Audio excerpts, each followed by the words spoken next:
ओम नमः सिद्धेभ्य। मंगलमय मंगल करण वीतराग विज्ञान नमो ताहि जाते भय अरहंतादि महा करि मंगल करि हो महाग्रंथ करण को काज जाते मिले समाज सब पावे निज पद राज। बहुत सुंदर प्रसंग है ये मोक्षमा प्रकाशक ग्रंथराज में सम्यक चारित्र का अन्यथा रूप। पीछे के अनेक विषयों से जुड़ता हुआ चलेगा ये विषय, और हमारी जो प्रवृत्ति होती है उसमें कहाँ कहाँ कैसी कमियां होती हैं, उस जमाने में भी होती थी और आज भी हो रही है। इसलिए मतलब सबसे ज्यादा प्रासंगिक विषयों में से एक है ये, क्योंकि आज भी यही यही चीजें ज्यादा नजर आती है। इन्हीं चीजों का बोलबाला दिखाई देता है। बाहर का जो क्रियाकांड है और उस क्रियाकांड में भी गलत प्रवृत्ति, मतलब व्यवहार धर्म का आचरण कर रहा है लेकिन व्यवहार धर्म का आचरण भी सही से नहीं कर रहा है। और फिर उसके ऊपर मतलब उसकी बात ये देखो कि उसको सम्यक चारित्र नाम दिलाना चाहते। ये कितनी बड़ी भारी भूल है। यहाँ ये टोडरमल जी साहब अपने को समझा रहे हैं। कल अपन ये पैराग्राफ देख रहे थे, अधूरा छूट गया था अपना ये पैराग्राफ कि कितने जीव ऐसा मानते जानने में क्या है, कुछ करेंगे तो फल लगेगा। कि बस जान लिया जान लिया, जानने से क्या होता है, कुछ करो जब है बात, करके बताओ। पूरा बोलते बोलते रहते हो, करके बताओ।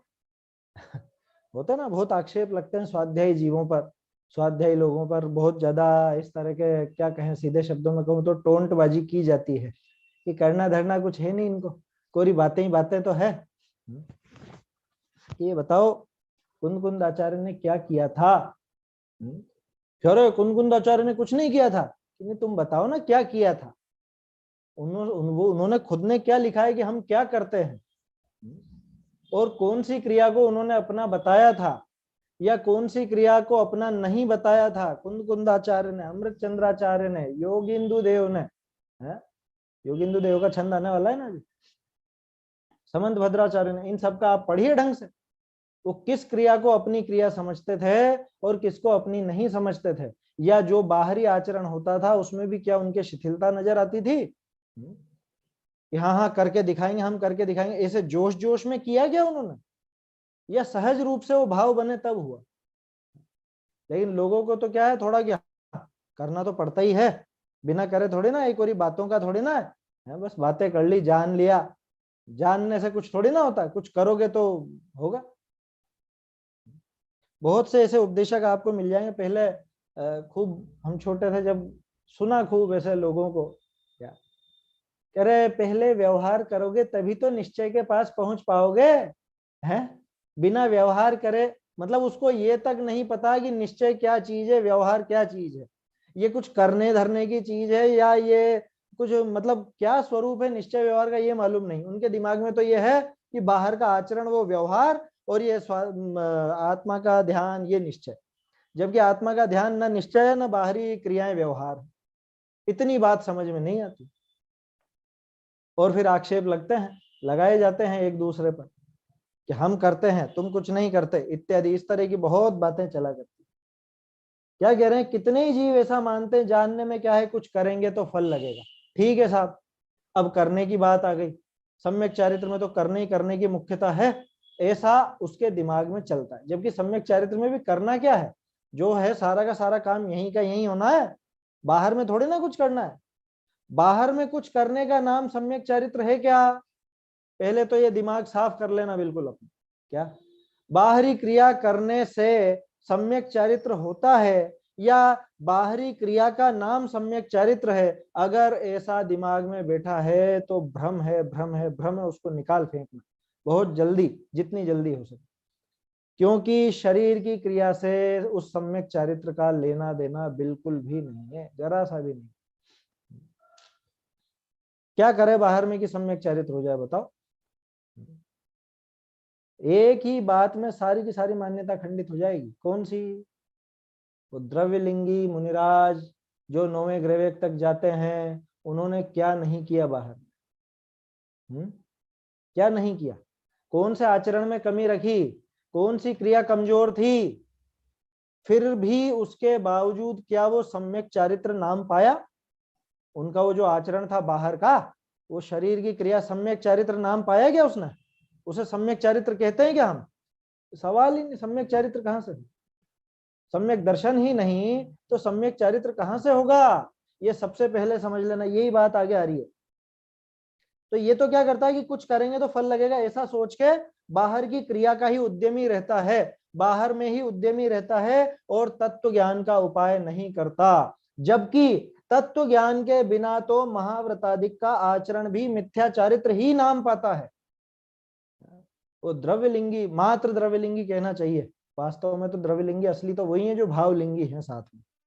ये तो मात्र द्रव्यलिंग, बिना भावलिंग का द्रव्यलिंग जिसके हो, उसने आचरण में क्या कमी रखी, बाहर में क्या कमी रह गई? 28 मूल गुणों में कोई अतिचार लगाया क्या?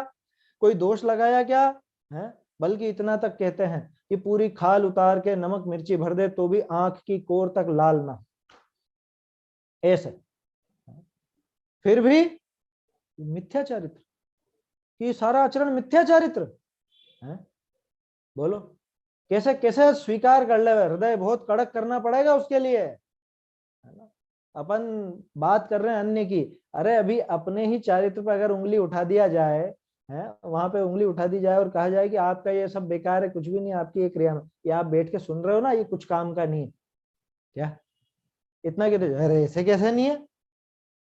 कौन स्वीकार करे?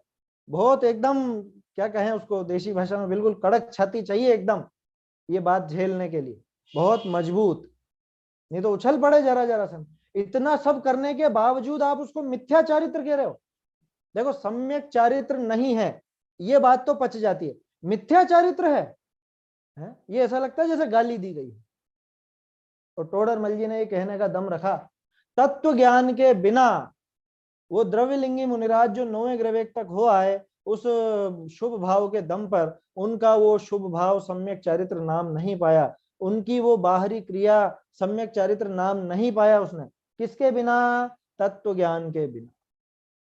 तत्व ज्ञान के बिना उसको सम्यक चारित्र नाम नहीं मिलेगा, रंच मात्र भी सम्यक पना नहीं है वहां। और तत्व ज्ञान अगर साथ में हो तो कि कुछ भी नहीं करे तो भी अविरत सम्यक दृष्टि के था। देखो टोडरमल जी ने बिल्कुल संतुलित रखा, ऐसा नहीं कह दिया कि उसको सम्यक चारित्र कह देंगे, नहीं कहा जाता, तथापि असंयत सम्यक दृष्टि नाम पाता है। सम्यक दृष्टि तो कहलाया ना, किसके दम पर?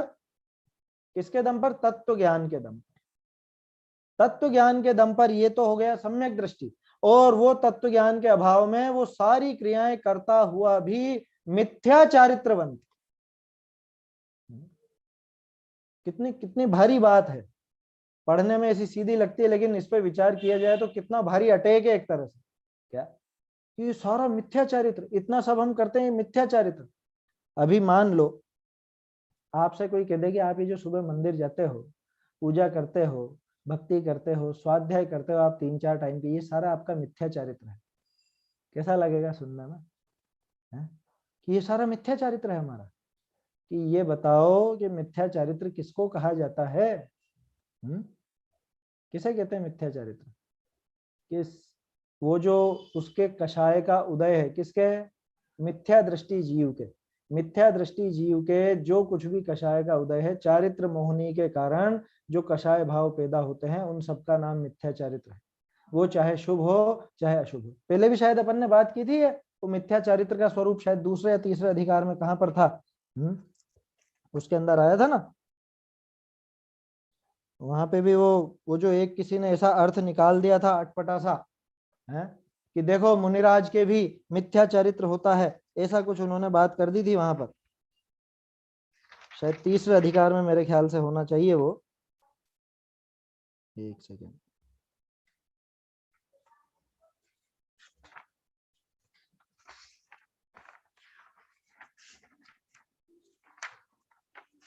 पेज नंबर का ध्यान नहीं रहा मुझको, लेकिन वो प्रकरण है जहां मिथ्या दर्शन, मिथ्या ज्ञान, मिथ्या चारित्र की बात है, वहां पर ही चौथे अधिकार में है, सॉरी दूसरे तीसरे में नहीं, चौथे में है। चौथे में आप निकालिए, पेज नंबर 88 पर है ये, 88 पर। कि चारित्र मोह के उदय से जो कषाय भाव होता है उसका नाम मिथ्या चारित्र। लो, चारित्र मोह के उदय से जितना भी कषाय भाव है वो सब मिथ्या चारित्र है। मुनिराज के कषाय भाव होता कि नहीं चारित्र 16 मोह के नंबर उदय के व्याख्यान में समझाया है आपने। है? 16 नंबर का व्याख्यान। अच्छा, आपने व्याख्यान का नंबर भी नोट कर रखा सारे लिखे हुए हैं। अच्छा, मुझे ध्यान नहीं है। हाँ, लेकिन ये बात आई थी, इस पे पेज नंबर 92 के साथ भी देखा था अपन ने। तो चारित्र मोह के उदय से किसी ने ऐसा अर्थ कर दिया कि चारित्र मोह के उदय से जो कषाय भाव होता है, अब मुनिराज के भी, असली मुनिराज की बात कर रहे हैं, उनके भी चारित्र मोह के उदय से जो कषाय भाव होता है, क्या उसका नाम भी मिथ्या चारित्र है? देखो, उनके भी मिथ्या चारित्र, ऐसा किसी विद्वान ने ऐसा सभा में बोल दिया। अब हमारा तो माथा चकरा गया उस समय, क्या ये कैसे सिद्ध कर रहे हैं? इसलिए उस समय मैंने कहा होगा, आपको ध्यान होगा तो, कि प्रकरण के अनुसार अर्थ निकाला जाता है, पूरे पूरे वाक्य नहीं लिखे जाते। यहाँ प्रकरण किसका चल रहा है? मिथ्या दृष्टि का। तो हर वाक्य के साथ मिथ्या दृष्टि शब्द जोड़ लेना, कि मिथ्या दृष्टि के जो चारित्र मोह के उदय से कषाय भाव होता है उसका नाम मिथ्या चारित्र है। सम्यक दृष्टि के जो होता है उसका नाम मिथ्या चारित्र नहीं है। अब अपन तो अपनी बात पर आ जाएं। क्या हुआ यहाँ पर? तत्व ज्ञान के बिना महाव्रत आदि का आचरण भी मिथ्या चारित्र ही नाम पाता है। इसको इस पर घटित करके देखो। चारित्र मोह के उदय से जो कषाय भाव होता है उसे मिथ्या चारित्र कहते हैं। किसका? मिथ्या दृष्टि का, तत्व ज्ञान रहित जीव का। अब ये जो महाव्रत आदि का आचरण है, ये क्या है? महाव्रत आदि का आचरण क्या है? ये चारित्र मोह के उदय में हुआ कषाय भाव है या नहीं? 100% है, 100% है। क्यों? क्योंकि शुभ भाव है ना। शुभ भाव और अशुभ भाव, शुभ भाव वो राग रूप है चाहे द्वेष रूप कैसा भी है, चारित्र मोह का उदय होने पर ही होगा। चारित्र गुण का ही परिणमन है। अब चारित्र गुण का परिणमन अगर वो तत्व ज्ञान सहित नहीं है, अगर वो सम्यक दर्शन सहित नहीं है, अगर वो मिथ्या दर्शन के साथ में है, तो वो चारित्र मोह के उदय होने पर जो भी कषाय भाव हुआ है, जैसे ये कषाय भाव हुआ आपको मंदिर जाने का, आपको कषाय भाव हुआ ये स्वाध्याय का, अरे ये भी कषाय भाव है क्या? अरे तो और क्या है, ये क्या वीतराग भाव है क्या? जितना भी राग रूप भाव है, भले वो शुभ राग है, क्या वो कषाय नहीं है? पहले तो ये समझ लेना, क्योंकि अभी तो बहुत सौ को ऐसी अटपटी सी लगेगी बात ये कि अरे स्वाध्याय भी कषाय भाव, कि हाँ है, कहा भले नहीं जाता, क्योंकि लौकिक में तो हम जो तीव्र कषाय हो अथवा अशुभ भाव हो उन्हीं को कषाय कहते हैं, लेकिन वास्तविकता विचारी जाए तो वीतराग भाव को छोड़ करके दूसरा भाव क्या भाव है? कषाय भाव है। भाई दो ही दशाएं होंगी, या तो वीतरागता या रागपना, राग द्वेष आदि, और राग द्वेष का ही दूसरा नाम कषाय है। तो इस चीज को स्वीकार करना सबसे पहले। अब दिक्कत हमें कषाय होने से नहीं है, दिक्कत यह है कि वो जो कषाय भाव हुआ है वो अगर तत्व ज्ञान के सहयोग से हो, मतलब तत्व ज्ञान उसके पीछे खड़ा हो, तब तो हम उसको मिथ्या चारित्र नाम नहीं देंगे। लेकिन अगर उसके साथ तत्व ज्ञान नहीं है, उसके साथ सम्यक दर्शन नहीं है, और फिर ये पैदा हो रहा है, तो स्पष्ट रूप से ये मिथ्या चारित्र ही है। चाहे मंदिर जाने का शुभ भाव हो, चाहे स्वाध्याय का शुभ भाव हो, अरे और तो छोड़ो, मुनिराज के 28 मूल गुणों का शुभ भाव भी हो, वो भी क्या कहलाएगा? वो भी मिथ्या चारित्र। लो, तो ऐसा ये तत्व ज्ञान में ऐसी क्या, ऐसा कुछ क्या विशेष बात है क्या इसमें? यही तो है सारा का सारा खेल संसार और मोक्ष का। संसार से मोक्ष की तरफ ले जाने वाला कौन है? किसमें है ऐसा दम? एकमात्र उस तत्व ज्ञान में ऐसा दम है। तो कल प्रश्न आया था ना कि तत्व ज्ञान कैसे करें, और कोई विधि नहीं है, कोई और जाप नहीं है, कोई मंत्र नहीं है, कोई तंत्र नहीं है, कोई बाहरी कार्यक्रम से नहीं होता। ये तो शास्त्रों के अभ्यास से, उन पर दृढ़ता पूर्वक चिंतन से, उनके मनन से, इससे ही होता, और कोई विधि नहीं। आचार्यों ने, विद्वानों ने ये तत्वज्ञानी तो परोसा, और क्या परोसा है? आया समझ में? ये तत्व ज्ञान हमको जल्द से जल्द ग्रहण करना चाहिए, तब जाकर के ही वो जितना भी आचरण है वो कम से कम मिथ्या चारित्र नाम तो नहीं पाएगा। सम्यक चारित्र कहने में भले आप संकोच करो, है ना, प्रकट तो हो गया है, लेकिन अपन फिर भी नाम नहीं देते। टोडरमल जी ने बताया था ना, शायद पहले चर्चा कर चुके हैं अपन, कि वो सम्यक चारित्र नाम नहीं पाता। क्यों नहीं पाता नाम? जैसे वो घड़ा भरा हुआ है कि नहीं भरा हुआ है, कि कौन सा घड़ा, कि जिसमें 2-4 चम्मच पानी है, घड़ा पानी सहित तो है ना, लेकिन कहते नहीं है। क्यों नहीं कहते हैं? क्योंकि उससे वो काम नहीं बनेगा प्यास बुझाने, उससे हम गिलास में पानी नहीं ले सके। बस वैसे प्रकट तो हुआ है, प्रकट होने की मना नहीं, लेकिन नाम नहीं देते। तो क्या अचारित्र नाम दे दें?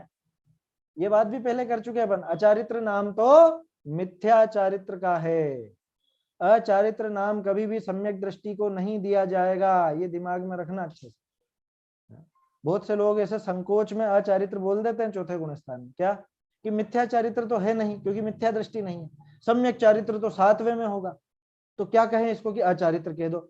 भूल के भी मत कहना, अचारित्र माने मिथ्या चारित्र, है ना। मैं नहीं कह रहा हूँ, टोडरमल जी ने दिखाया, पहले नोट करा चुका हूँ, है ना। अभी फिर से बता देता हूँ, पेज नंबर 92 पर ही है, 92 पर। क्या ऐसे ही समय सार गाथा 270 की टीका में भी आपको ऐसा मिल सकता है, उसके आसपास भी, है ना। शायद उसी के लिए नोट लगाया होगा ये।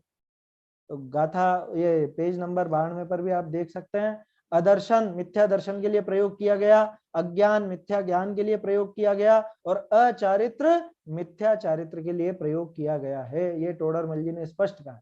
इसलिए भूल के भी सम्यक दृष्टि के क्या कहें हम उस चारित्र को, कह रहे भैया सम्यक चारित्र है, वो प्रकट हुआ है, क्यों स्वीकार नहीं करते, क्या दिक्कत है उसमें।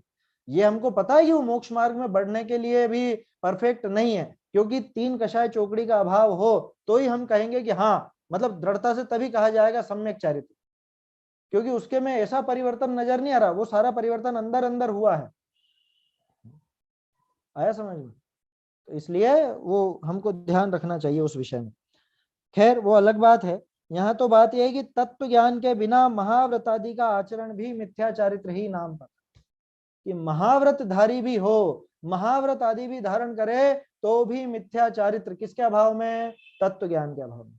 और हम तो विशेषण लगाना चाहते हैं तरह तरह के, महाचारित्रवान, और वो क्या बोलते हैं, तप सम्राट, और चारित्र चक्री, और पता नहीं क्या क्या है।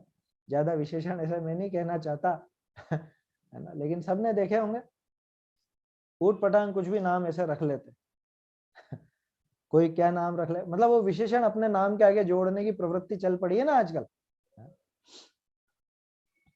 क्या कहा? तत्व, बहुत बढ़िया लाइन है ये, तो गजब की बात है। तत्व ज्ञान के बिना महाव्रत आदि का आचरण भी मिथ्या चारित्र ही नाम पाता है। तो ये दूसरे पे उंगली उठाने के लिए क्या ये लाइन?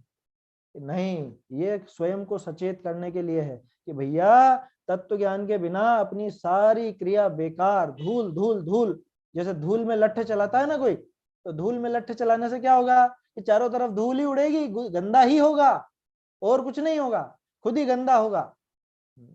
वैसा है ये, तत्व ज्ञान के बिना ये सारी की सारी क्रियाएं इसके भव भ्रमण का कारण बनेंगी, भव भ्रमण का कारण बनेगी। मिथ्या चारित्र नाम पाता, और तत्व ज्ञान होने पर, माने सम्यक दर्शन होने पर, कुछ भी व्रताधिक नहीं है तो भी क्या नाम मिला? असंयत सम्यक दृष्टि। तो भी उसको असंयत सम्यक दृष्टि का, कि हम तो सोच रहे थे वो ऊपर मिथ्या चारित्र लिखा है तो यहाँ सम्यक चारित्र नाम पाता, ऐसा आएगा कि नहीं। टोडरमल जी इस मामले में बिल्कुल सचेत हैं, उन्होंने स्पष्ट कह दिया कि भैया सम्यक दृष्टि नाम पा जाएगा वो तत्व ज्ञान होने पर, मिथ्या चारित्र वाला नाम नहीं पाएगा।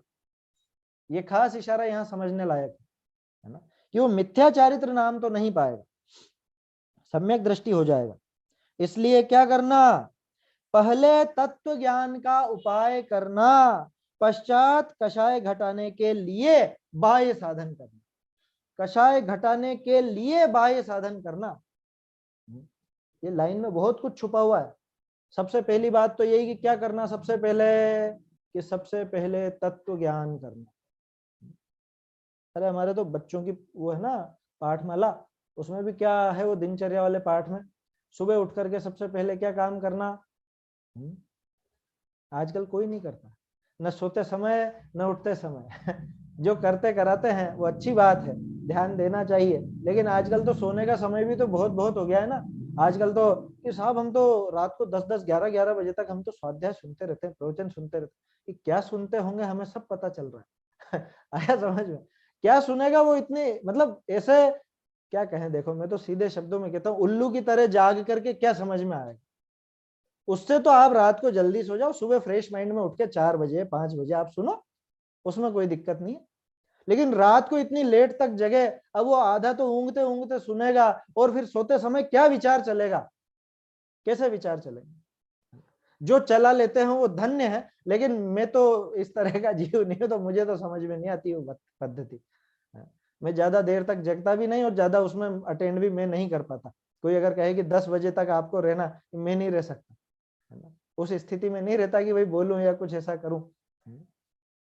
भले 10 बजे तक यूं एकदम नींद नहीं आती हो, लेकिन वो रिटायरमेंट का टाइम है रात का, फिर उसके बाद फिर नहीं होता वो सब। खैर वो बात दूसरी है। मैं तो क्या कह रहा हूँ, वो जो बाल बोध में बात आती है, क्या विचार आता है कि सुबह उठते ही 9 बार नमोकार मंत्र बोलना, पंच परमेष्ठी का स्मरण करना, इसके साथ एक और लाइन जुड़ी हुई है, अपने आत्मा का स्मरण करना, है ना, आत्मा का विचार करना, ये बात है ना उसमें। ऐसे ही सोते समय का है, पंच परमेष्ठी के स्मरण, पंच परमेष्ठी और अपने आत्मा के स्मरण पूर्वक है, फिर सो जाना, उनका स्मरण करते करते सो जाना। तो क्या कहा, मैंने सुबह उठते ही सबसे पहला काम क्या बताया, तत्व ज्ञान। नमोकार बोलना नहीं है, वो पांचों परमेष्ठी का स्वरूप क्या है, मेरा स्वरूप क्या है, वो विचार चलेगा, उसका नाम है वो पंच परमेष्ठी का स्मरण। बच्चों को सिखाते तो हैं हम कि पंच परमेष्ठी की शरण लेने का क्या अर्थ है? वो रट भी लेते हैं, हम भी रटा देते हैं कि उनके बताए हुए मार्ग पर चलकर अपने आत्मा की शरण लेना ही पंच परमेष्ठी की शरण। पंच परमेष्ठी के स्मरण का क्या अर्थ है कि उनके स्वरूप का विचार कर, अपने स्वरूप का विचार करना, उसका चिंतन करना, वही पंच परमेष्ठी का स्मरण है। क्यों कि अरहंत सिद्धाचार्य पाठक साधु है परमेष्ठी पण, सब आत्मा की अवस्थाएं आत्मा ही। तो उनके स्वरूप का विचार करके अपने स्वरूप का विचार करना, ये सबसे पहला काम, सुबह उठते ही सबसे पहला काम, रात को सोने के पहले आखिरी काम क्या, माने तत्व ज्ञान। इसलिए सबसे पहले तत्व ज्ञान का उपाय करना, सबसे पहले। पहले मैं पहले क्या करूं, बच्चों को सबसे पहले क्या सिखाना, आजकल तो पद्धति दूसरी है कि हमने तो भक्तामर के इतने काव्य याद करा दिए 4-4, 5-5 साल के बच्चों को, और वो बहुत खुश होते हैं माँ बाप कि अरे देखो भक्तामर का काव्य बोल रहा है, कि अच्छी बात नहीं है क्या? तो ये अरे अच्छी बात तो है, लेकिन अभी आप समझो पहले उस चीज को कि भक्तामर का अर्थ क्या है। देखो आप सोचते होंगे बार बार भक्तामर का ही नाम क्यों होता है, अब सबसे ज्यादा प्रचलन में वही है ना, तो इसलिए उसका नाम आता है। कोई दूसरा होता तो उसका नाम लेते।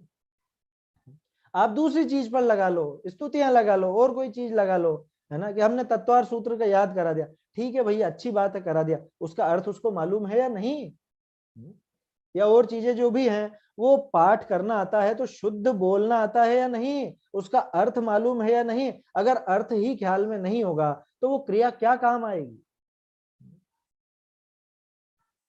आया समझ में? पिछले या शायद पिछले के पिछले वर्ष, हाँ पिछले के पिछले वर्ष मेरा उनसे मिलना हुआ, पवन जी साहब से, मंगलायतन वाले, वहां गए थे हम, तो बेटा भी साथ में था। उनको बताया कि इसको ये याद है, उसने याद कर रखे थे काफी सारी चीजें, तो छह ढाला वगैरह और वो सब है, तत्वार सूत्र के सूत्र वगैरह। तो उन्होंने कहा ये सब तो ठीक है विक्रांत जी, लेकिन सबसे पहले द्रव्य गुण पर्याय सिखाना। मैंने कि बिल्कुल सही बात की है साहब। हालांकि वो पद्धति चलती है, वो स्वाध्याय में बैठता करता है, वो सब चीजें वो सीख भी रहा है, लेकिन बात बहुत गंभीर है। बचपन से सबसे पहले क्या सिखाना कि सबसे पहले द्रव्य गुण पर्याय, अपने आत्मा का स्वरूप। द्रव्य गुण पर्याय माने ये तत्व ज्ञान ही है और कुछ नहीं है अलग से। मैं कौन हूं, मेरा क्या स्वरूप है, ये पर्याय होती है, ये कैसे होती हैं, ये द्रव्य गुण पर्याय सब आ गया इसमें। सबसे पहले ये सिखाने का है, बाकी सब चीजें बाद में होती रहेंगी, वो कर लेगा याद, बहुत अच्छी बात है। सबसे पहले ये सिखाने, वास्तविकता है ये, क्योंकि इसके बिना काम नहीं आएंगी कुछ भी चीजें। आप चाहे कितने भी उनको काव्य याद करा लो, चाहे कितनी स्तुतियां याद करा लो, चाहे कितने आप रटा लो, जी भर के गाथाएं याद करा लो। अब होता है ना, जैसे दूसरे लोग हैं वो भक्तामर याद कराते हैं, अपने स्वाध्यायी लोग हैं तो समय सार की गाथाएं याद कराते हैं। पद्धति वो की वही है, विषय बदल गया बस, और कुछ नहीं। भाई अर्थ समझ करके अगर वो करे तब तो बहुत अच्छी बात है, तब तो श्रेष्ठ है, लेकिन बिना अर्थ समझे करे तो क्या काम था। और मैं तो उससे भी आगे की बात कह रहा हूँ, अर्थ समझ के भी करा हो तो भी विशेष फलदायी नहीं है। पहले तो वो तत्व ज्ञान हृदय में बिठाइए, ये रटना रटाना सब होता रहेगा, है ना, मैं मना नहीं कर रहा हूं, वो होना चाहिए, लेकिन उसके पहले आप तत्व ज्ञान सिखाइए। सबसे पहले जो मूल बात है वो उसके दिमाग में आ जानी चाहिए कि ये क्या है, कैसे होता है, ये बाहर की क्रिया का इसका क्या फल है, मेरे भावों का क्या फल है, ये जो मैं भाव करता हूँ इनका कैसा फल लगेगा, ये सब बातें बचपन से ही बच्चों को सिखाई जाएं तो बहुत बहुत आगे बढ़ सकते हैं। अरे कोई ऐसी कठिन बातें सीख सकता है क्या? अरे अपने विद्वानों का सब परिचय पढ़िए, आप पता चलेगा आपको किस किस उम्र में सीखे हैं। 8-8 साल के तो मुनि दीक्षा ले गए, 11 वर्ष के तो मुनि दीक्षा ले गए कुंदकुंदाचार्य हैं। टोडरमल जी 11 साल में बांचते थे, आया समझ में? और अगर वो पुरानी मान्यता ही सच निकले तो 11 साल 14 साल में उन्होंने वो चिट्ठी लिख दी थी, रहस्यपूर्ण चिट्ठी। सोचो आप उस उम्र में। इसलिए ये मत सोचिए बच्चा नहीं समझेगा, बच्चे हमसे ज्यादा होशियार है। वैसे भी विज्ञान की एक थ्योरी है कि अगली पीढ़ी पिछली पीढ़ी से एक कदम आगे ही रहती है, वो थोड़ी ज्यादा स्मार्ट होती है, ज्यादा जल्दी सीखने वाली होती है। आपको आपके मोबाइल में चलाना उतने अच्छे से नहीं आता जितना आपके बच्चे चला ले। तो जब वो ऐसी ऐसी चीजें सीख सकते हैं तो ये तो अपनी खुद की बात है ना, ये तो खुद की टेक्नोलॉजी है ना, दूसरी टेक्नोलॉजी भी नहीं है। ये तो द्रव्य गुण पर्याय तो हमारी ही पूरी की पूरी सिस्टम है पूरा हमारा। इसलिए सबसे पहले किसका उपाय, कि सबसे पहले तत्व ज्ञान का उपाय करना। ये अमृत वचन है टोडरमल जी के, ये तो लिखाने लायक है। सबसे पहले तत्व ज्ञान का उपाय करना, पश्चात कषाय घटाने के लिए बाह्य साधन करना। ये नहीं लिखा बाह्य साधन करना है, प्रयोजन भी बता दिया उसका। ये बाहरी क्रिया का प्रयोजन क्या, कषाय घटाने के लिए, अन्य कोई प्रयोजन नहीं, रुपए पैसे के लिए नहीं, लौकिक इच्छाओं की पूर्ति के लिए नहीं, मान पोषण के लिए नहीं, अन्य कोई किसी क्या कहें कषाय की पूर्ति के लिए नहीं। ये छोटी सी पंक्ति है लेकिन कितना कितना गंभीर इसमें भाव भरा हुआ है। पहले तत्व ज्ञान का उपाय करना, किस पर प्रहार किया, दर्शन मोहिनी पर। फिर कषाय घटाना, चारित्र मोहिनी। सबसे बड़ा शत्रु कौन, दर्शन मोहिनी, दूसरे नंबर का चारित्र मोहिनी। इनमें हो गया सब काम कि और बाकी ज्ञानावर्णी वगैरह दूर करने के लिए वो सब तेरे हाथ में नहीं है, इनसे सारे काम सिद्ध होंगे, ये अपन देख चुके हैं पहले। दूसरे तीसरे अधिकार में बहुत विस्तार से टोडरमल जी ने समझाया कि इनमें मुख्य बंधन का मुख्य कारण कौन है। किसी भी कर्म का उदय बंधन का कारण नहीं बनता मोहिनी को छोड़ के। अन्य कर्मों का उदय भी आपको दुखी नहीं कर सकता अगर मोहिनी साथ में ना हो तो। जितने भी ज्ञानावर्णी अगर दुख देता है तो मोहिनी के साथ लगकर ही देता है। दर्शनावर्णी अगर दुख का कारण बनता है तो मोहिनी के साथ ही बनता है। मोहिनी का उदय ना हो तो इनमें से एक भी कर्म का उदय हमें दुखी नहीं कर सकता। मोहिनी में भी पहले नंबर दर्शन मोहिनी, उसके नाश का उपाय तत्व ज्ञान का उपाय करना। क्या दर्शन मोहिनी मिटाने का एक ही उपाय, और कोई उपाय ही नहीं है कि मैं तो यहां से ऐसे ये क्या कहें अब ये दीपक समर्पित करूंगा और इससे ज्ञान का दीपक जल जाएगा। जल गया ज्ञान का दीपक। और फिर ऐसे ऐसे उपदेशक आ जाएंगे कि दीपक ही रखना दीपक ही रखना, धूप अग्नि में ही खेना। यही कहा है आचार्यों ने कि तुम फल की भी कह दो ना, फिर फल की क्यों नहीं कह देते। कहलाते हैं 13 पंथियों के गुरु, क्या खुद को 13 पंथियों का गुरु कहते हैं, और दीपक जलवाते हैं और वो धूप उसमें धुपाने में खेते हैं, और क्या उपदेश देते हैं, इससे कोई जीव नहीं मरते। वाह भाई वाह, फल भी चढ़ा दो, फिर फल की क्यों मना करते हो। नैवेद्य में वो लाडू बर्फी गिंदोड़ा, उसकी क्यों मना करते हो, हैं? गजब हो गया। और उसको आर्ष मार्ग बताते हैं, मतलब कहते हुए शर्म नहीं आती, सरेआम झूठ बोलते हुए क्या कहें, आया समझ में। व्यक्तिगत किसी पे कोई आक्षेप नहीं है, लेकिन इस तरह के होते रहते हैं, इस तरह के देखने सुनने में आ जाते हैं ना कई बार। क्या करें, सोशल मीडिया का जमाना है अमेरिका में भी कोई कुछ कांड हो तो यहाँ पहले पता चलता है, ऐसी स्थिति है। तो ये तो यहीं की बातें हैं। खैर, अपने को तो मिथ्यात्व का नाश करने के लिए सबसे पहला उपाय तत्व ज्ञान, पश्चात बाह्य साधन करना नहीं, तत्व ज्ञान कषाय घटाने के लिए बाह्य साधन करना।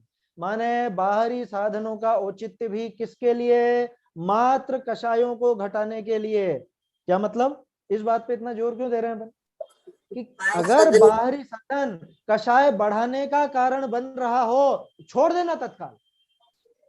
क्या बाह्य साधन का मतलब बाह्य साधन कसाय घटाने के लिए करते हैं, क्या हाँ। साधन करना?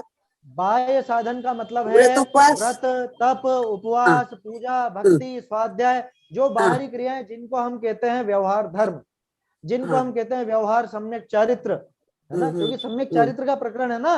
लोग बाग किसको चारित्र समझते हैं? वो बाहरी क्रिया को ही समझते हैं, वही है ये बाह्य साधन। तो बाह्य साधनों का औचित्य, अरे अपन ने देखा तो था निर्जरा के अन्यथा रूप में, इनको तप क्यों कहा था कि ये अंतरंग जो तप है उसका कारण थे। बहिरंग जो तप थे अनशन आदि, ये अंतरंग तप माने इच्छा के निरोध का कारण थे, इस वजह से इनको भी हमने तप कह दिया था।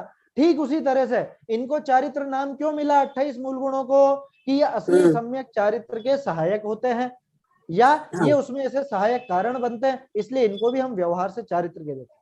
अब हुआ क्या, असली चारित्र तो दिख नहीं रहा, और बाहरी जो वो क्रिया है जिसको व्यवहार से चारित्र कहा गया, मात्र उसका ही नाम सम्यक चारित्र कह देते, और उसमें भी फिर उठपटांग क्रिया है ना, झूठी सच्ची कैसी भी क्रिया करे है? और कहे 33 नंबर वाला भी पास है।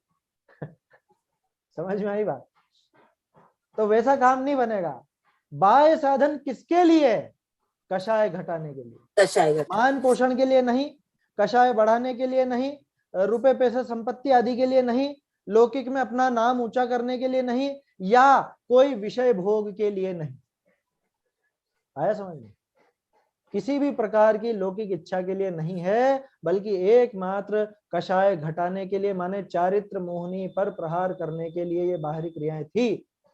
अब हम गड़बड़ क्या कर देते हैं कि बाहरी क्रिया पे तो पूरी दृष्टि, लेकिन वो कषाय घटाने का विचार नहीं। ये पहले इसके ऊपर वाले पैराग्राफ में बता चुके हैं टोडरमल जी, पहले पैराग्राफ में क्या वर्तमान के वो परिणाम, वो उन पर दृष्टि नहीं है बिल्कुल। आया समझ में? देखिए उसी के संबंध में मुझे कल ध्यान नहीं रहा बोलने का, जो अपना पेज नंबर 158-59 पे था शायद। ये किसका ऑडियो चालू है? आप ऑडियो म्यूट कर लीजिए। हाँ, जो ये पंक्ति थी ना, कल अपन ने जो पहला पैराग्राफ देखा था, यदि बाह्य क्रिया पर तो इनकी दृष्टि और परिणाम सुधरने बिगड़ने का विचार नहीं है, और यदि परिणामों का भी विचार हो तो जैसे अपने परिणाम होते दिखाई दे उन्हीं पर दृष्टि रहती है। उन परिणामों की परंपरा विचार करने पर अभिप्राय में जो वासना है उसका विचार नहीं करते। इस बात को आप देखो पेज नंबर 158 पर, जो बोल्ड अक्षरों में लिखा है, व्रतादि रूप शुभोपयोग ही से देव का बंध मानते हैं और उसी को मोक्ष मार्ग मानते हैं। ये आ गया निकल गया अभिप्राय, ये अभिप्राय निकल करके आ गया। सो बंध मार्ग और मोक्ष मार्ग को एक कर दिया, ये अभिप्राय। परिणामों की परंपरा विचार करने पर अभिप्राय में जो वासना है, कौन सी वासना थी? 158 पेज पर निकल गई। बोलो, टोडरमल जी का तो सब बिल्कुल जुड़ा हुआ है आपस में, क्या लिंक से लिंक, ऐसा गुथा हुआ है ग्रंथ। तभी तो ऐसा गजब का प्रभाव है कि आप 4-5 बार पढ़ लो तो भी पढ़ने से मन नहीं उबता। कितनी बार पढ़ो, हर बार ऐसा लगता है कि और पढ़े ही जाए, पढ़े ही जाए, पढ़े ही जाए, निरंतर इसका अभ्यास होता रहे। तो इसलिए क्या करना? सबसे पहले तत्व ज्ञान का उपाय करना, पश्चात कषाय घटाने के लिए बाह्य साधन करना। और गजब हो गया, कुएं में ऐसी भांग पड़ गई कि वो तत्व ज्ञान के लिए तो सौगंध दिला दिए जाते हैं कि तुम स्वाध्याय नहीं करोगे। गजब हो गया, तुम स्वाध्याय नहीं करोगे, शास्त्रों को हाथ भी नहीं लगाना, शास्त्रों को हाथ लगाने का सौगंध है। देखे हमने ऐसे लोग बहुत से, हमने कहा ये लो साहब ये ग्रंथ लो, कह रहे नहीं नहीं बस बस, नहीं क्या हो गया इसमें, कि नहीं हम हाथ नहीं लगाते, इनके हाथ नहीं लगाते, शास्त्रों को हाथ नहीं लगाते। शास्त्रों की पूजा करेगा देवशास्त्र गुरु की, शास्त्रों को हाथ नहीं लगाना। लेकिन क्यों? कि वहां उन्होंने ऐसा नियम दिला दिया था कि हमें आहार देना है तो हम तो तभी आहार लेंगे जब तुम शास्त्रों को। ऐसे हुए हैं, आप लोगों को आश्चर्य हो रहा होगा बहुत से लोगों को मेरी बात सुनकर, लेकिन जिन्होंने देखे होंगे उनको पता है इस तरह के लोग हुए हैं। अरे हमारी जो अम्मा मतलब दादी थी, उनके साथ ऐसा किस्सा हुआ था। उन्होंने देखा ये शास्त्र तो पढ़ना ही पढ़ना है, आप आहार नहीं लो तो मत लो, है ना। मैं नाम नहीं लूंगा कौन थे, लेकिन ऐसा हुआ है, असली किस्सा बता रहा हूं मैं। तो इस तरह के लोग हुए, लोगों को शास्त्राभ्यास का नियम दिलाया। कैसा नियम? शास्त्राभ्यास नहीं करने का। क्यों? कि शास्त्राभ्यास करेंगे तो फिर हमारी असलियत पता चल जाएगी ना। और यहाँ क्या कह रहे हैं, तत्व ज्ञान का उपाय करना। अब सोचो ये कितना बड़ा छल है, कितना बड़ा धोखा है उन लोगों के साथ जो बेचारा तो संसार से त्रस्त होकर के मोक्ष का मार्ग ढूंढने के लिए आपके पास आया, और आपने उस पर सबसे पहले ही जैसे होते ना ठग और ज्यादा बेचैत कर दे, मैं उसको आते ही पहले और बेहोश कर दिया कि नहीं तुझे तत्व ज्ञान करना ही नहीं है। जिस दर्शन मोह के कारण वो अनादिकाल से भटक रहा था, उसका उपाय ढूंढता ढूंढता अपने पास आया, और अपन उसको और बेचैत कर दे में कि तू भैया तत्व ज्ञान का अभ्यास मत कर। कितना बड़ा धोखा है, कितना बड़ा छल है। ऐसे ठगों से बच करके रहना, ऐसे ठगों की टोली से दूर ही रहना। क्या बिल्कुल बिल्कुल दूर रहना। कह रहे देखें तो सही, देखें तो सही, देखें तो सही, क्या कह रहे हैं कि मत चक्कर में आना, इतनी बुद्धि नहीं है, टोडरमल जी जैसे पार की नहीं है अपन। भैया जितनी बुद्धि है उतने में अपना काम कर लो, फालतू उलझाड़ की जगह पे जाने की जरूरत नहीं, किसी से चर्चा करने की आवश्यकता नहीं। पता चल गया कि भाई ये तत्व ज्ञान की पोषक बात है, कषायों के घटाने की पोषक बात है, तो उस पर ध्यान दे लो। बाकी कौन क्या कह रहा दूसरी दूसरी उनमें की देखें तो सही, वो भी अच्छा बोलते हैं, शायद उन्होंने भी व्याख्या करी है, वो भी तो देखें। क्यों देखना, कमी है क्या? अभी सारे आचार्यों के ग्रंथ पढ़ लिए क्या है? जो हमारे आचार्य हो गए 2000 वर्ष में, वो सब पढ़ लिया क्या? वो सब हृदय में उतार लिया क्या? उतना सब ग्रहण हो जाए उसके बाद फुर्सत मिले तब दूसरों का नंबर लगता। और हम तो पहले ही मन कच्चा करके बैठे कि शायद यहां भी मिल जाए, शायद यहां भी मार्ग मिल जाए। जो तत्व ज्ञान का विरोध करता है, जो दर्शन मोहनी के बारे में ऐसा कहता हो कि भाई अरे अरे इतना तक कह दे मिथ्यात्व किंचित कर है, अब उसके पास क्या मिलेगा? आप क्या करने जा रहे हो ये तो बताओ। जो मिथ्यात्व अकिंचित कर बता दे वो मिथ्यात्व के नाश का उपाय बता सकता है क्या? इतनी सीधी सी बात है। वो तत्व ज्ञान पर जोर ही नहीं है उनका, स्वाध्याय की किसी को प्रेरणा नहीं दे, कषाय घटाने की बात ही नहीं करें। और तुम तो हमारी आरती कर लो, तुम हमारी पूजा कर लो, तुम हमारे आहार चौके लगा लो, या तुम हमारे ये संस्था में दान दे दो। क्या पागलपन छा रहा। और लोग बाग भी बिल्कुल अंधे हो रहे। मुझे किसी से कोई झगड़ा नहीं है, कोई मेरा रुपया लेके नहीं भागा है, आया समझ में। लेकिन जो तत्व ज्ञान का उपाय करने पर जोर नहीं दे, जो दर्शन मोह पर के नाश के लिए जोर नहीं दे, जो मतलब आपके पास मोक्ष मार्ग सीखने आ रहे हैं लोग और आप उसको और संसार में डुबो रहे हो, क्या क्या करना चाह रहे हैं? मतलब मैं कितना बड़ा ठग हूं अगर मैं मेरे भरोसे पर जो जीव है उसको मैं और डुबा दूं, कितना कितना बड़ा ठग हूं सोचो। जो व्यक्ति तत्व ज्ञान की बात नहीं करता उसकी बात ही नहीं सुननी। जो व्यक्ति तत्व ज्ञान से विरुद्ध बात करता है, जो व्यक्ति कषाय बढ़ाने की बातें करता है, उसकी बात ही नहीं सुननी। आया समझ में? इतना समय नहीं है हमारे पास। अच्छा और सीधी सी बात है, मुझे एक दुकान मिल गई कि जिससे मेरा सारा काम सध जाता हो और बिल्कुल वाजिब दाम में सारा काम हो जाता हो। अब मैं मूर्ख हूं क्या जो कि ये दुकान भी चढ़ के देखूं, ये दूसरी दुकान भी चढ़ के देख लूं, शायद यहाँ पे भी, शायद यहाँ भी मिल जाए। पक्का विश्वास है पूरे मतलब सब जानते हैं कि हाँ यहाँ पर ही सच्चा सही सही माल मिलता है बिना मिलावट का। तो मैं दूसरी दुकान पर जाता हूं तो फिर क्या कहलाऊंगा? मैं तो मूर्ख कहलाऊंगा। तो ऐसी मूर्खता हमको नहीं करनी। तत्व ज्ञान का उपाय करना, पश्चात कषाय घटाने के लिए बाह्य साधन करना। पहला नंबर तत्व ज्ञान का उपाय, क्यों? क्योंकि दर्शन मोहनी का उपाय है। दूसरा नंबर कषाय घटाने का उपाय, क्योंकि चारित्र मोहनी का उपाय है। और ये जो बाहरी क्रिया थी जिसको सारी दुनिया सम्यक चारित्र समझ बैठी है ना, वो इसीलिए समझ बैठी क्योंकि आचार्यों ने उस बाह्य साधन करने का उपदेश दिया था, लेकिन उन्होंने दिया था कषाय घटाने के लिए। और अगर मैं वो सब करके भी कषाय भाव बढ़ाता रहूं तो ये क्या होगा? उन क्रियाओं से अगर कषाय भाव बढ़े तो समझ लेना, जैसे उदाहरण के तौर पे मान लो कहीं पर कोई धार्मिक आयोजन हुआ, और अक्सर आजकल ऐसा देखने में आता है, कोई शिविर लगा या कोई पंच कल्याणक हुआ या कोई नवीन जिनालय निर्माण हुआ, और उसके बाद समाज में तनातनी हो जाता है ना। कई बार ऐसे किस्से सुनने में आते हैं, बहुत दुख भरे किस्से हैं, लेकिन हो जाते हैं कई बार इस तरह के। तो वो काम करते हुए अगर कषाय बढ़ रही है तो अब सोचो वो धर्म का साधन हुआ कि कषाय का साधन हुआ? क्या कहेंगे उसे? वो मिथ्या चारित्र नहीं है क्या? वो सम्यक चारित्र में योगदान देगा कि और ज्यादा वो खत्म करने में योगदान देगा? इसलिए ऐसे कार्यों से भी दूर रहना। आया समझ में? अगर आपके 1 घंटे की पूजा करते करते बहुत आकुलता बढ़ती हो, ऐसी पूजा नहीं करनी। आया समझ में? कह रहे पूजा नहीं करेंगे, मैं नहीं कह रहा हूं पूजा नहीं करना, मैं ये भी नहीं कह रहा हूं कि 1 घंटे मत करना।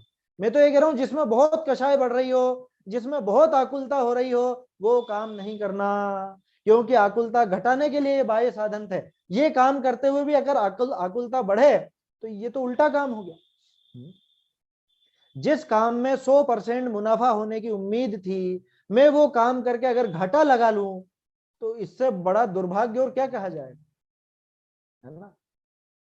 ये हमको समझना चाहिए। देखो, इसलिए पहले तत्व ज्ञान का उपाय करना और पश्चात कषाय घटाने के लिए बाह्य साधन करना।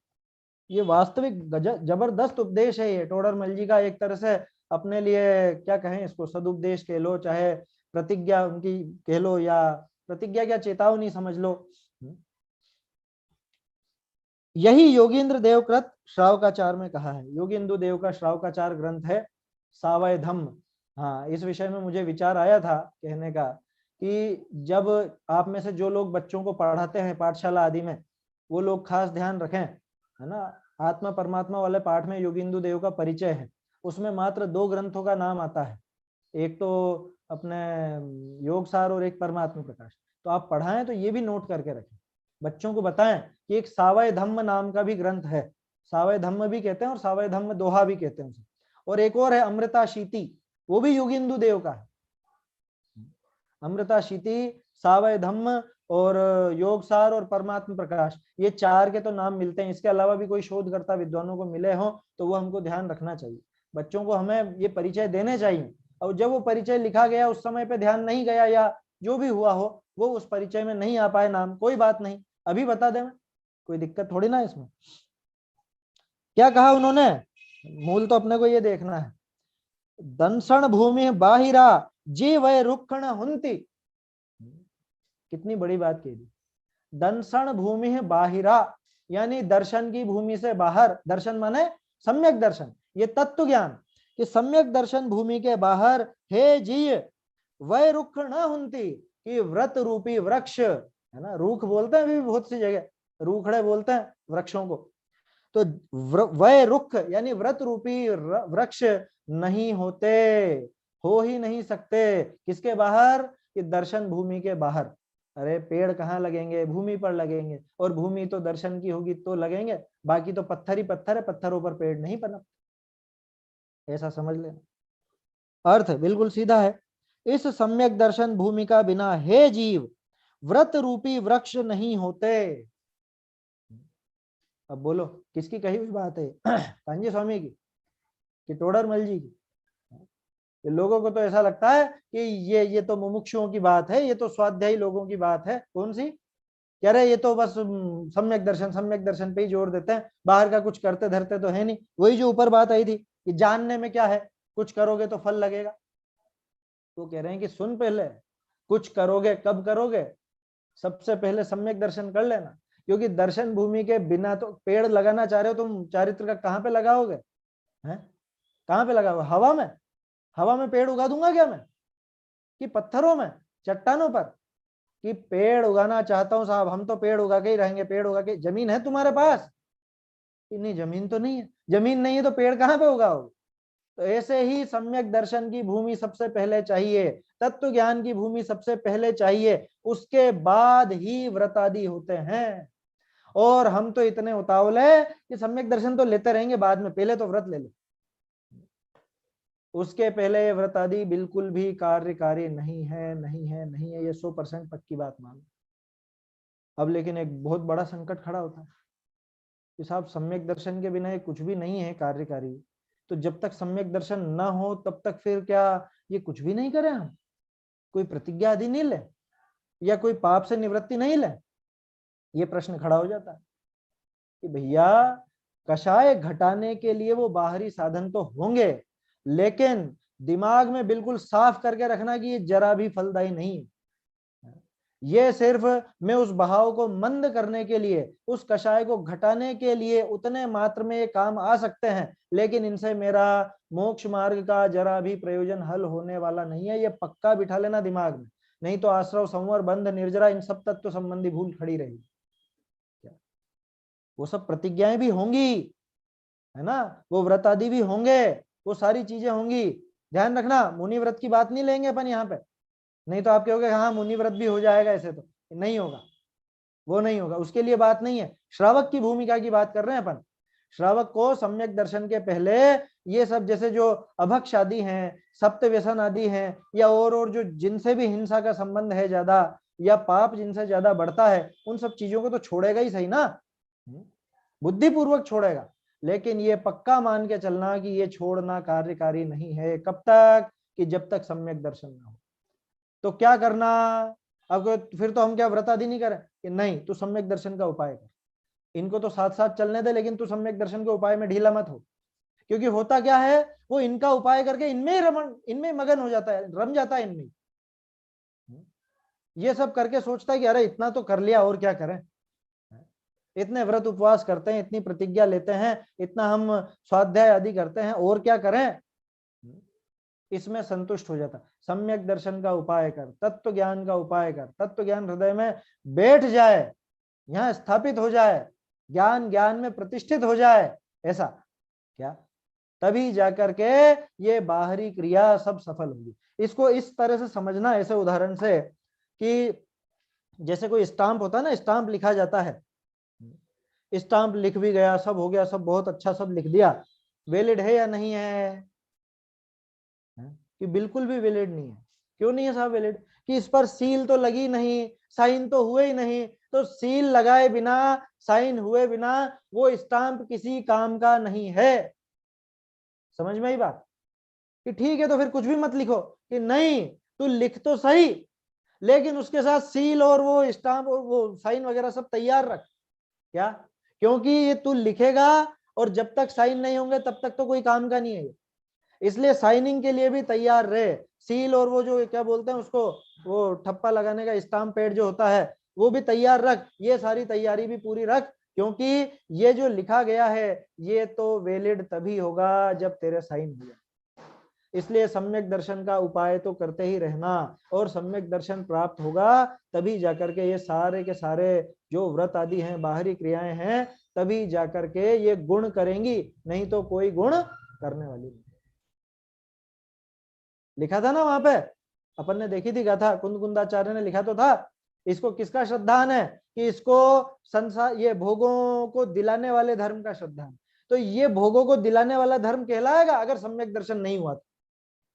ये जो बाहरी आचरण है ये सारा का सारा भोगों का कारण कहलाएगा, मोक्ष का कारण बिल्कुल नहीं कहलाएगा। अगर इसको मोक्ष का कारण बनाना है तो आप निश्चित रूप से सम्यक दर्शन की प्राप्ति कीजिए। ये यहाँ पे योगी इंदु देव ने कहा है ना। आज तो ये 2-3 पंक्तियों पर ही, लेकिन बहुत जबरदस्त अच्छी पंक्ति थी, इसलिए अपना इस पर विचार चला। अब आगे क्या क्या गड़बड़ करते हैं जीव वो आएगा, वही विशेष बतलाते हैं। अब ये विशेष माने इसी का डिटेल, इसी का पूरा खुलासा आएगा। बहुत बढ़िया प्रकरण है और हमारी पद्धतियों को सुधारने वाला है, इसलिए सभी ध्यान से। तो सम्यक दर्शन तो पंचम काल में होता नहीं। नहीं, किसने कह दिया आपसे सम्यक दर्शन नहीं होता? और ये भी लिखा है उसमें कि सम्यक दर्शन श्रुत केवली के चरणों में बैठकर ही होता है। नहीं, ऐसा नहीं। वो क्षायिक सम्यक दर्शन के लिए बात आती है। क्षायिक सम्यक दर्शन केवली और शुद्ध केवली के पादमूल में होता है, बाकी सम्यक दर्शन की तो कोई मना नहीं है। सम्यक दर्शन तो यहाँ कर सकता है जी। अरे आप सोचिए, जब 7वें नरक का नारकी कर सकता है तो पंचम काल में क्या दिक्कत आ गई? 7वें नरक का नारकी सम्यक दर्शन कैसे कर लेगा अगर बिना केवली के सम्यक दर्शन ना होता हो, श्रुत केवली के बिना नहीं होता हो? तो वो 7वें नरक स्वयंभू रमण समुद्र का जो महामत्स्य है वो कैसे कर लेगा? पंचम काल में सम्यक दर्शन की कोई मना नहीं है। अगर मना होती तो आचार्य देव क्यों प्रेरणा देते, इतनी क्यों लिखते? सम्यक दर्शन हो सकता है, उसमें निश्चिंत रहिए आप, कोई दिक्कत नहीं, और उसका प्रयास करना चाहिए, है ना। चलिए, समय हो गया है, आगे जो विशेष बताएंगे टोडरमल जी ये हम फिर कल देखेंगे। निज निधि निज में बताई यह अनंत उपकार है, इसके लिए जिन वाणी माँ को वंदना शत बार है।